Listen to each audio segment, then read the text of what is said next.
বাসের তো ডিক্লেয়ার হয়ে গেছে অলরেডি। বাউলদের সঙ্গে বাহাজ হবে।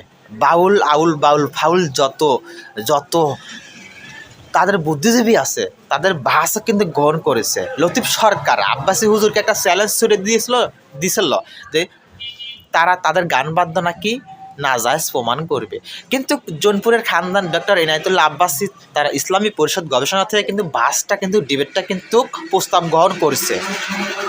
এবার লতিফ সরকারদের পক্ষে বাউলদের পক্ষে 5 জন এবং ইসলামী স্কলারদের আব্বাসী হুজুরের পক্ষে থেকে 5 জন থাকবে, আর বিচারক হিসেবে ইসলামী ফান্ড থেকে একটা মুরব্বী থাকবে, বিচারের রায় ঘোষণা করবে। তো বিষয়টা কিন্তু খুবই দুর্দান্ত ভালো লেগেছে।